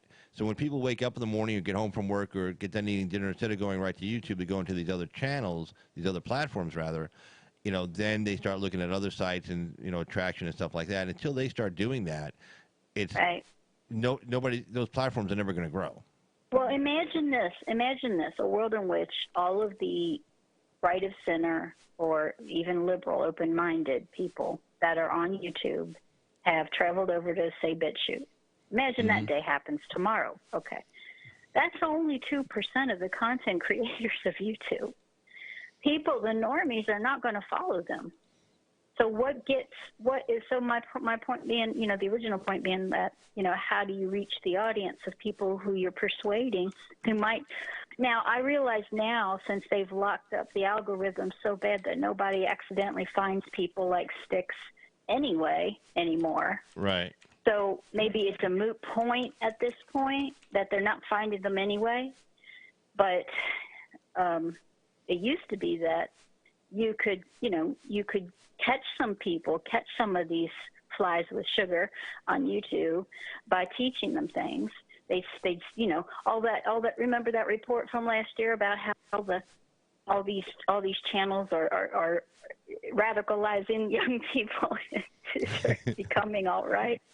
It's like they're including liberals and leftists in this list of scary YouTube creators. Ooh, and so it was BS. It was just one radical left-wing chick that had an axe to grind, just trying to, that's what it always is opposition research. Oh, yeah, well, she drew this big graph and these lines and stuff saying if you watch Ben Shapiro, you're a Nazi. Yeah, I made it official because they had math. Right. so, oh my God, it's so stupid.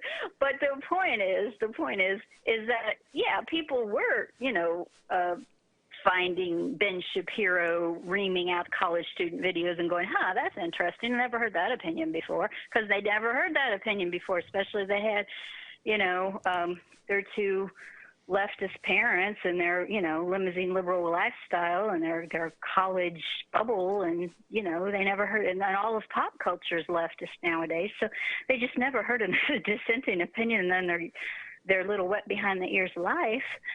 So, right. YouTube was the one way that maybe some of these kids could stumble in through the back door, and out of the rain. And now what happens? If everybody goes off to BitChute, how do they stumble in? Are they going to, maybe, sure, there might be some that do because they'll hear about it, because that's the thing about young people is they like to be dissenting and radical and, go against the norm. But how does that happen? It's like, BitChute is going to have to get hella popular, and the only way for that to happen is not mass exodus of the political people. It's the gaming channels and the fashion channels and the makeup channels and the cat videos. That's what gets the normies over there. How do you get that to happen? I don't know. So, I don't know. That's what I was pondering. One thing I was looking at this morning, because I was looking for another platform that does live streaming. I found one, and if you get a chance, I know you're very busy schedule, then maybe in the next couple of days or so, take a look at it. Can't even tell you how busy right now. I'm sure, but like Vimeo, Vimeo, it's not big. It's not as big as BitChute or YouTube or anything, but they do live streaming now. You got to pay for it to do the live stream. It's like $75 a month, but it's unlimited, and like I was looking at this other thing, and they limit you to like 1 hour per video and 2 hours per day and 1 hour per video, and I didn't like it. And it was what was the name of that outfit? It was, I wrote it down. Let me see here. What did I do with it? Oh, I don't know. Sticks was talking about it. He's on there. It's called like movie something, or I don't know. But I went over there. It's like all these gamers. I mean, like it's like totally gamer city. There's hardly any news or politics on it, and it's just, I don't know. I didn't want to be like I'm with a bunch of gamers, but I went over to Vimeo, and they have pretty kind of broad content, kind of like YouTube, just not as big. But there's no, if people come onto it, they at least don't have to watch any commercials or anything like that. You know what I'm saying? Because like if I go on I have the Google Family Plan member, right? So if I go and watch somebody's video, I don't have to watch any commercials because I pay that $14.99 a month. But, people who don't have that, they come on to watch your video, and they got to watch some stupid commercial ahead of time that you can't skip through. I mean, that's got to be annoying, I would imagine. Yeah. Yeah, that's the kind of platform. Yeah, there's there are like 2 or 3 that are pretty big in the video gamer community that they make videos. Like 90% of their videos are gamers channels. But maybe that's how you break in. Bill Whittle had, Bill Whittle, right? No. You don't know Bill Whittle. Okay. Well, I'm just. Am I supposed to know Bill Whittle? It's like, you don't know Bill Whittle. Like, oh my God, you don't know Bill Whittle. What? Oh. Well, shoot. No, I really like Bill Whittle because he's really my guy. So no, he's one of my guys. But yeah, he does commentary with Knowles and Clavin and. No, he knows those guys, but he now has from the Daily Wire? just his own thing. Oh, he knows the guys from the Daily Wire? Yeah, he has worked with them in the past. Now he basically just does his own BillWhittle.com, and he's got his own YouTube channel and then other things, of course.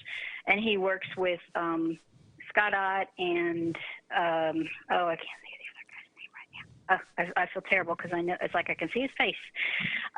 So anyway, yeah. So these guys are good. But he's been in commentary for a long time. He's one of the OGs of YouTube. Oh, really? And other new media commentary. Yeah. So yeah, he's he's like our age.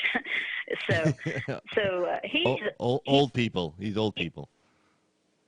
Yeah, he's old people like us, Carl. Right. So he was. I was listening to one of his commentaries recently, like within the last week. What the heck were we just talking about, Carl? Bill Whittle. Vimeo. Bill Whittle. YouTube. Shoot. Going on to other platforms. On the freaking tangent. Going to other platforms. Oh my damn. Using other platforms, having gamers, being on gamer sites, breaking in on gamer sites. Yeah. Being on the gamer sites. Yeah, and he was making a commentary about, that's proof. That is proof. Gamers are proof that young people are not completely hegemonically, completely programmed by leftism as much as the people who are doing the programming like to think, because they think, demographics are going to permanently turn the nation blue. Do you see that map? That guy that wrote an article like a week or two ago about how the 2020 election is going to look like the Reagan map, only in reverse. It'll be like 49 blue states and one red state. It'll be like Utah or whatever. Somebody that? No, somebody did that. Somebody said 2020 is going to be a blowout. Somebody made a prediction that the 2020 map is going to be solid blue because of demographics. So, yeah. So, okay. Before we get to what Bill said, was it somebody intelligent that did this map, or is this some idiot just like, hey, look at this? Duh. I mean, was somebody intelligent that said, hey, I looked at the numbers on state by state? Yeah. It was in a major publication. I think it was like New York Post or something. It wasn't just like, Wow. The whatever, Polar Bear Press. I mean, it was right. a little small town in Alaska. Somebody posted something. I guess that would be Hawaii, I guess.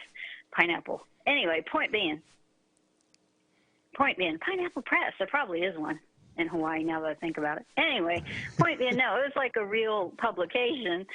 But, yeah, some political commentator with his blue goggles on, and he believed what he believed, and it was funny in a sense, but it really scares conservatives. They really believe this, and he said, Bill's like, we do have a problem reaching out to youth. We do have a problem reaching out to other demographics in that sense. He criticizes the fact that conservatives are not as much involved in producing popular culture, producing media, producing entertainment, producing things to attract young people and make people like interested in the coolness of that, conservatism. And but the point being, though, conservatism itself is inherently cool. So it's not about what the Republicans are doing. It's about what the philosophy itself is, which is individual liberty and going out and kicking ass and taking names and making a life for yourself and having, individual sovereignty. In other words, not having group thinkers tell you what to think and what to do and where to go and when to wipe, And so that is inherent in human nature, especially young men. They don't want to be in a group, right. Identity, conformity. You got to act like a woman to be a good guy, kind of BS stuff that's going on now. So they are retreating into the gaming world where they're blowing crap up and grabbing loot and looking at half-naked chicks. That's what they're doing with their time. So, yeah, that's the platforms we need to infiltrate because that's where they are. That's the birth of new conservatism, video games. Well, I'll be damned. Okay, so in other words, he's saying that the kind of young men that go and do gamers, the kind of young men that are gamers, would be more conservative, would be like more libertarian minded, not wanting to be politically correct and do the whole SJW they're spending thing. their free time living this alternative life that is completely conservative in the sense of libertarian, but so escaping from the propaganda and the group the BS that they have to endure, especially the young men have to endure. I mean, you've heard Gamergate, right? Oh yeah. But it's like they have come after the young American male in every form of entertainment, especially the white ones. You're bad, you're bad for being a dude. So they've ruined the movies, they've ruined the comic books. The last bastion of maleness is games, video games. Yeah, because they were and they've tried to come after them multiple times. Yeah, they haven't won. The games still exist. Well, yeah, they still exist, but weren't some of the games taking some stuff off of their games though? Weren't some of the big companies ceding to some of the requests? I remember hearing about that. Yeah, but not much. I mean, okay. Mostly, it's. I mean, do you play any first-person shooter games, Carl? Do I play any kind of video games? Is that what you asked? Yeah. No. Yeah. I don't want to assume you don't. I don't want to assume you don't. I mean, some people, some older dudes do. I'm not saying it's an age thing. My good friend is also an attorney. He's been a gamer since way back when. He has all the bells and whistles, all the high tech stuff. Yeah, he's totally into it, big time. Yeah. Sure. Yeah. I mean, I mean, you can argue about the psychological this and that ramifications of thinking that you can reset your life if you go out and, into war in real life. Okay, whatever. But the fact is, the fantasy of young men is still the same fantasy that it's always been, except instead of actually going to war, or going off to a foreign land and conquering it and making a civilization and building their own little kingdom, they're doing it in a video game, Yeah. So people want to be independent. They want to build their own kingdoms. People want to have, results for their input. They want to have rewards for their individual achievements. Video games literally have things called achievements in them. Almost all video games do. Since the 90s. Right. The point is, you're winning something at the end of the day. You're doing something. You're winning something. You're capturing something. You're conquering the kingdom. You're saving the princess. You're killing a whole bunch of dudes. You're building street cred, which is based on your own individual effort. You can do some teamwork, but ultimately, you as the player, you are a character with, your own street cred, your own whatever in that particular game, version of cred is. I mean, this is why, these people watch other people. They actually admire them. They watch other people play video games because they admire the ones that have accomplished a lot in these games. It's not just a play thing. It's like an alternative reality thing for them. And it's the way that they can get out and be who they are on the inside without, all the real world judgment of, how dare you be a dude, Oh, wait, excuse me. I have to tell you something very important. Jervis says hi. Yes, sir. Jervis, I put it up there. Who says hi? Jervis, I put it up on the YouTube thing. Jervis says hi at Effie Loves America. So good to see / hear you. Smiley face. Oh, okay. I like smiley faces. Hi. There you go. But well, see, everybody's happy to see you back. Anyway. You've been with the hurricane and your sick son and everything, and you survived. I mean, that's really cool. I remember I was moderating for a site 2 years ago, and what was it? See, what year was that? It would have been year and a half. I don't know, about 2 years ago, and you guys had some really nasty ass hurricane come through there. I can't remember the name, what it was, but we were. We didn't have a live chat. We just had the comment section, but people would stay on there for like 4 or 5 hours at a time, and lots of different threads and stuff. And so this one guy lived up in Central Florida, and he was getting hit pretty bad. And he was on, and he had his generator, and he goes, oh, I'm still on. I got this generator, so I'm still able to get on, YouTube and stuff. And he was telling us, like, giving us a play-by-play. And he goes, oh, yeah, this just knocked down outside my house. And, oh, yeah, I just saw a transformer blow up. And it was like, holy shit, man. It's like crazy stuff, We were all freaking out. We were freaking out more than he was. He lived there for like 20, 30 years. But we were all like, oh, my God, this is crazy, But, did you hear we had an earthquake here? We had an earthquake in Nevada. Did you hear about that? In Nevada? Yeah, we had Yeah, well, there was an earthquake in Northridge, I want to say.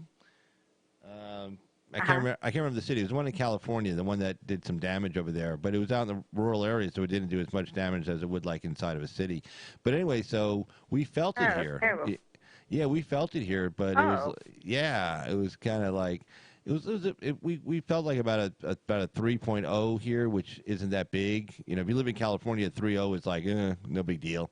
But yeah, we actually the house was shaking and stuff because we don't get any natural. Nevada is like, as far as like natural disasters, it's like probably the safest place to live. There's no tornadoes, there's no hurricanes, there's no earthquakes, if you will, per se. And so when we actually got one, it was like, ooh, wow, we actually got something, because we don't really. Yeah, I don't think there is a place. I don't think there is that utopian place that doesn't have some kind of natural disaster. And then even if there isn't, it's going to be infested with leftists. So there's the human disasters. Well, unfortunately, I don't know. Are those natural? I mean, they are zombies, Carl, and zombies aren't natural, as we know. Well, I had the zombie up on the screen there for about a minute or so while we were talking. Oh, really? While I was talking? Yeah. Did you zombie me, Carl? No. I had a little zombie off to the side. Oh, okay. All right. Well, I figured, I like the zombie. I know. That's why I put it up there, because everybody likes a zombie. Well, see, that's the thing. Like with my broadcast delay, I used a zombie. Well, I wrote to Sticks and Hammer because because I said, hey, you don't do live call-ins, and he goes, no, I'm afraid it can go up on YouTube. I'll get a strike or I'll get banned. And so I wrote back and said, well, you need to get a zombie. And so he was doing a live chat, live stream, and he was reading off the chats. And so he responded to what I said about, hey, do you do live call-ins? And he responded to it on air and saying, well, no, I don't do live call-ins because, I'm afraid of getting a strike. Somebody says something racist on the phone. And so then I wrote back in my comment, well, you need to get a zombie. But he didn't read it. I think he thought I was trolling him, because when I said you need to get a zombie, he didn't know what it meant. So, and I didn't feel like explaining it. Yeah, it's hard to understand if you haven't seen it before. Right. What do you mean, zombie? Yeah. I'm talking. I hear myself talking. Oh my gosh! My browser just crashed. But what crashed? No, my browser crashed. I was going to say, you have another story on your list coming up about public school textbooks. Oh, yeah. Did you did you see that story? No, I just saw the your list about it, and it was interesting because I think the first show that Donna and Dee did included they were talking about propaganda in public schools and a lot of what was going on too. If Donna is still in the chat, DM, still in the chat, that was one of the first topics that they brought up, because there was a lot of nonsense going on. And History Bee, she's a teacher. She's a school teacher. Oh, okay, yeah, because DM, is that who you're talking about? Yeah. Okay. Yeah, they do the DM and B report on the weekends. Oh, okay. And so, yeah. So their first show was about the subject, and after listening to the show, I was inspired to create a T-shirt for them about that subject because they were like, what can the kids do, in these situations? And there's some hardcore propaganda going on. So I made a propaganda T-shirt that's a real subtle kind of way to wear a shirt that's protesting without being in your face. Oh, okay. So just a sort of pretty little propaganda shirt for like a student to wear, a female student to wear. I have a black one for dudes too, but it just a little book, it says propaganda, and it has the definition of the word, and just a real subtle, so you can have a nice conversation with the teacher while she's reading you a propagandized textbook, while you have an open book and the definition and the word propaganda right on your shirt while you're just subtly kind of trolling at the same time. Yeah. I thought that was no, that's pretty cool. An understated way to handle it. Yeah. No, that sounds like... I am nothing if not understated, Carl. Well, I'll tell you what. I just pulled the story up. I got it up on the screen right now. So I tell you what, if you want, I'll read through it because it'll be delay for you seeing it, but if I read it, you'll see it. Now, I see it. If you were appearing by video call, you'd be seeing it in real time versus the delay. But with the phone call, you'll get the delay. So I'll read it out loud. But anyway, here's a story from the Washington Times. Liberal bias. Popular U.S. history textbook inflates Democrats to superhuman levels. American pageant is an unreliable narrator of U.S. history, says report by ex-Reagan Education Department official. And it shows a picture of a classroom. So here we go. The country's most popular American history textbook tarnishes 20th century conservative icons, inflates Democratic presidents to superhuman levels, and has an anti-Trump bias, according to a report from a former Education Department official.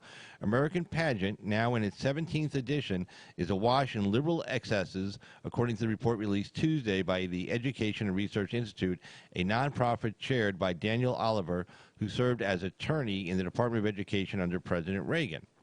The Institute notes that American Pageant is the best-selling American history textbook. That's scary, and has been read by millions of students over the past 60 years and is considered a favorite for advanced placement classes. However, the research group says the textbook suffers from liberal bias pointing... this is a problem. We talked about this in the past.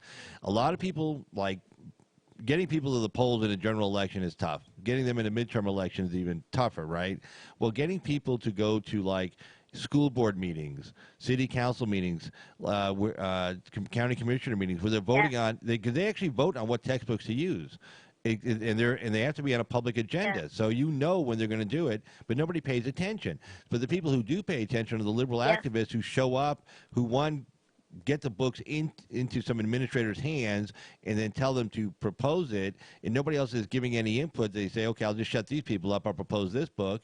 And then it gets voted on by the school board. Then it goes up to the city council or the county commissioner, and then it gets voted on, and it just kind of there's no argument, debate on it, just comes on through. I mean, the liberals sitting in the back of the room going, we're going to indoctrinate your kids for the next 20 years. And when they come out of school, they'll be talking about things like white privilege and how good socialism is and what an evil country we are. And you always wonder, where do these kids get this from? Well, this is where they get it from. They've been indoctrinated with these liberal biased textbooks. So anyway, the Institute notes. Yeah. So anyway, and how the New Deal was great and ended the Great Depression, and the Great Depression was the fault of Republicans, and how basically the parties switched sides after the Civil War and after the 60s, the party switched sides, and so all the evil racist Democrats actually became Republicans, and all the other lies that that they like to say about everything. Right. Yeah, I'm sure we could go on and on and on and on with these lies, and it's truly amazing that they get away with this. But did you include a story recently, or was I listening to because I was listening to some of your other shows? But basically, Soros is funding the local people who are on city councils and school boards and things like that, funding the politicians' runs for these little, seemingly low power positions, because these people within these organizations know that that's how you get a hold of people, and manipulate their minds. So they, having the power to determine what the textbooks are and having the power to determine the rules of the local cities and all that. So this is actually where the fight. No, go ahead. Yeah, it's apparently where the fight is. There's a lot of there was another. I think it was another agenda, not the Agenda 21, but another one. I think it's called Agenda 30 now, and it includes wording to that effect. To hold on. DM is taking off, and she says, "Have a good night, Effie. Always excellent hearing you." Good night, Donna. Have a good night. Morning. There you go. And Fred's taking off for sleep too. Fred not. He got to go night also. I don't know if you know Fred. Do you know Fred? Fred not? Yes. You do? Yeah, he's saying good night. Naughty. Naughty, yeah. Naughty. There you go. Not T. Get it right, Carl. I typed by. So. But no, putting them to bed now. We're putting it in bed. But yeah, you were saying because I've covered that kind of on the peripheral, but I don't think I actually did a full blown story on it as far as like people getting into positions where you think they're like little dinky power positions, and it turns out they have a lot of power and they have a lot of power over your kids specifically. Well, remember because like the whole thing with like the guy from who was what's that guy in Chicago? Remember Palin used to always say, Obama pals around with terrorists, and he was referring to Bill Ayers. Well, Bill Ayers, part of the Weatherman Underground, realized that, okay, we're not going to change America by blowing shit up. We're getting too much pushback. Right. So that's when him and his friends said, okay, we need a different strategy. And they, for their sake, got admired. They said we got to do we got to take the long-term strategy. And they said, okay, we'll go into academia and we'll start indoctrinating these kids, and these kids will become professors in the future, and they'll start indoctrinating, and it'll go on and on and on. And so that's what they did. They got into academia. So you change like the political makeup of college professor on universities from like, say, 50-50 conservative liberal or even 60-40 liberal to conservative to now 90% liberal to 10% conservative or 95% depending on the type of department, like English department or psychology department. So it was a long-term strategy, and its work is now these kids are getting indoctrinated, and they come out and they start talking all this gibberish about socialism and shit. And you say, wait a second, don't you remember 1989 when the wall came down? And a lot of these kids were like born, like Ocasio-Cortez was born 2 months. I want to say she was born 2 months before the wall actually came down in '89. So, if she went back and looked at a video, she'd see a bunch of people her age then on top of the Berlin Wall yelling and cheering on about the end of socialism, the end of communism. But, of course, she has no clue about that. And then, of course, if she grew up in these high schools with these textbooks and got taught by these liberal professors at Boston College, of course, she wouldn't know any of this, That's really scary. Yeah, exactly. And it's called Agenda 2030. It's apparently the new Agenda 21. Oh, really? Tell me. So, yeah, sustainabledevelopment.un.org.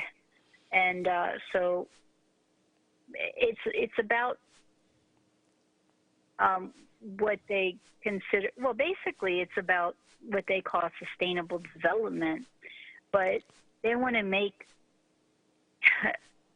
They just basically want to run the world. I don't know how else to call it, Carl, but Obama's still involved in this stuff apparently, from what I've looked up. Yeah, which is strange to me because I thought he wasn't president anymore. Well, he's not, but maybe I'm wrong. No, he's still running around. The funny thing is though, he knows the whole climate change thing is bullshit. Considering he just spent $15 million on a mansion at Martha's Vineyard right on the coast, and and the coast he's on is a coast that would go underwater first because he's up in the northeast part of the country. So obviously he knows the climate change is bullshit. It's just a matter of trying to be able to control people. But yeah, I don't. You know what? I always try to figure out. Okay, why do they want to run the world and run it the way they want to run it? Considering like capitalism, we reduced like starvation and hunger and poverty in the world by 50%. Way ahead of schedule. Like we're doing a pretty good job right now. It's like, we could do better. Really? When? It's like we're actually doing really, really good right now. these countries these developing countries would adopt a free market economy, whether it be in Central America or in Africa, and they'd go through the roof too with their natural resources. But they won't. They got these dictatorial thugs, and now they just did a deal with the Chinese, and the African free trade agreement or African free trade union or something like that. Well, the Chinese wrote the agreement up. So, I mean, they wanted to get rid of the Europeans. All they did was trade a bunch of Europeans out for a bunch of Chinese, people who were going to be their new overlords. And the Chinese have no love. There's no love for the Chinese have no love for people in Africa. But I mean, I don't know why they want to run it. Why they want to run it into the ground? It's like they just hate themselves so much they hate us. I don't know. Well, remember, Carl, we could end global warming if people would just start cannibalizing each other. That's the latest thing. I saw that. I saw that story. I saw that story, and part of me was thinking, like, well, it all depends what people we would be eating. And first of all, you want them to be well-fed, so it'd be like Midwestern people, corn-fed people, But then again, those are the good people, so you want to get rid of them. But then you don't want to eat people who eat like crappy food, eat fast food and candy bars. The people on the EBT, you see them online at the convenience stores. They have the EBT card, and they're buying the chips and the pretzels and sodas and shit. EBT was designed for nutritious food, and because it was through the Department of Agriculture, food stamps. And now they're just buying. They just show up their EBT card. They buy all this crap. And it's I don't know. I don't know. Every time I do some cases or somebody calls me, they generally don't hire me, but they'll have numerous children. They can't afford the ones they have. They're having more, and they're on a public assistance or of course on disability for some phony baloney bullshit. And I'm listening. I'll be listening on the phone, and I'll just be like, you're just like a thief. You know that, right? But I don't say that. But I mean, I just want to yell it into the phone. Like, you're just a fucking thief. You're just a fucking loser. You're just a taker. Just stop it. It makes me sick. The behavior becomes then they start becoming addicted to some substance because you don't feel good about yourself when you're not productive. Nobody does. So Right. It eventually becomes, some kind of destructive, deleterious behavior that leads to damaging themselves and others, and then they end up your client. So, well, actually, one thing leads to another. Well, no, actually, most of the time they don't become my client. No, it's just like they'll ask me. I'll say no, because I don't have to represent anybody I don't want to. I don't. They become some other poor schlub's client then. Yeah, right, exactly. You pass them down. Yeah, I'll been doing this too long.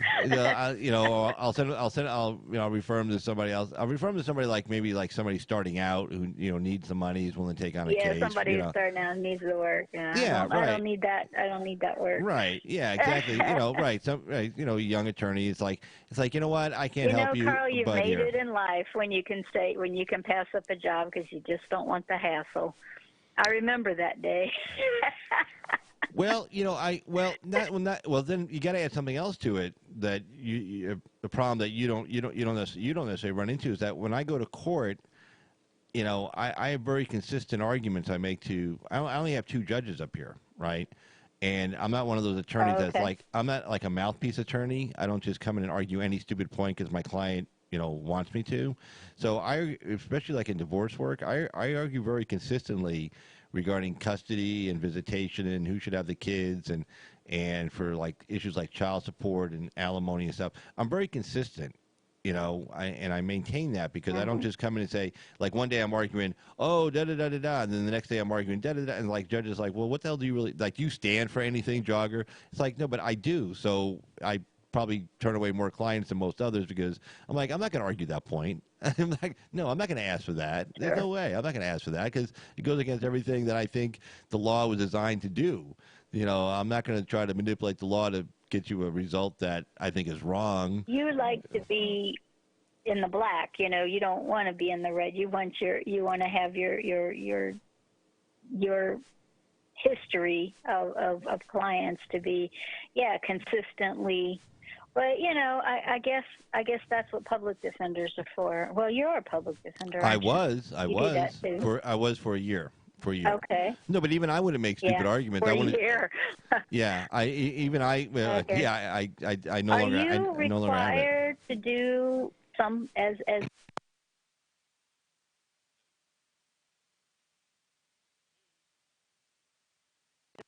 attorneys are required to do pro bono and other sorts of law? Are you required to do public defense as part of it? Yeah, hold on. We froze up for a sec. That's why I didn't hear you for a sec. We're back. Okay, so you're asking me, am I required to do pro bono work? Oh, no, I was asking the way some attorneys are required. The way attorneys are required to do pro bono work. Are you also, since you're a defender, are you required to do public defense from time to time as part of your, No. keeping your No, license? you're the state bar requests. It's not really mandatory, but but I go over this number every year. So I mean, they ask you how many hours did you do per year. You're supposed to do like 25. I go way over that every year for pro bono work. So I always just write 25. Because I know it's like if I had to count it up, it's probably like 225 hours a year. But now I will take a criminal defense case free, and I've done that. If somebody walks in, they don't have any money, I don't want them getting stuck with a public defender. I think it's a good guy. I think he's kind of ripped off, and he's getting railroaded. And I'll do that. I'll do that for elderly people, because elderly people get accused of crimes too, and I'll represent them for free. I'll just come in and do it.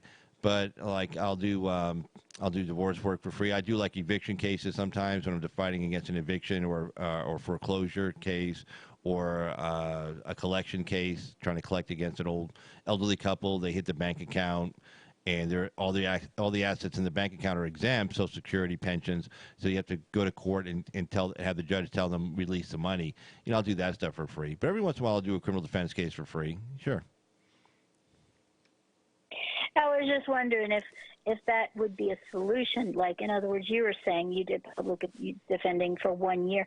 I was wondering if maybe a solution to keep enough public defending hours available, of actual attorney hours available to satisfy whatever your municipality's requirements are, that if it was just something that was spread out amongst all the attorneys, in other words, you're required to do 2 cases a year of public defense, so that your municipality is always covered, and you're not relying on one poor overworked schlub to always do all the public defense.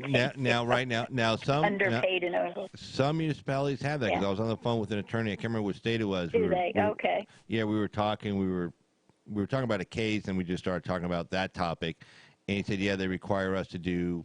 I forgot how many cases it was per year. But yeah, the judge will call him. The judge's clerk says, okay, we put you on this.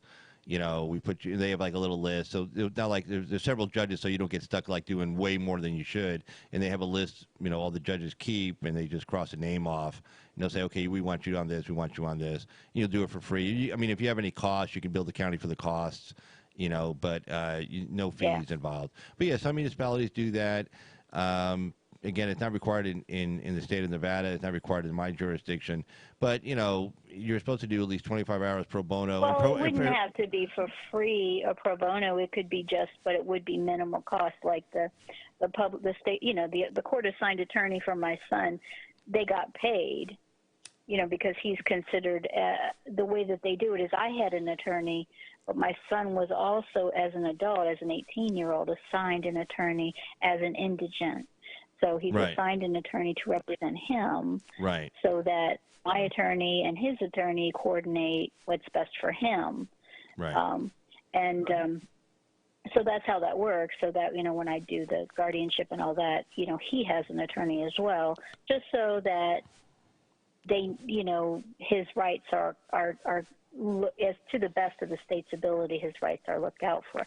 But that attorney gets paid, just not a lot. So that's why I was wondering if it was done on a rotor, So Yeah, well, at least then it would be a quality attorney, and then Right. people couldn't complain, oh, I've got this newbie out of law school who's getting minimum wage for attorneys and doesn't know, so has too many cases and now they can't defend me, kind of thing. I figure a lot of people have that complaint, No, we just started that here in the state of Nevada, where just last year, whereby on guardianship proceedings they'll appoint. Because well, it's funny, they wrote the law up right, and they said the court will appoint an attorney to represent the protected person / ward, and then but it wasn't clear about who was supposed to pay for it. Was it supposed to come out of the estate, the guardianship estate, which makes no sense, or was the county supposed to pay for it?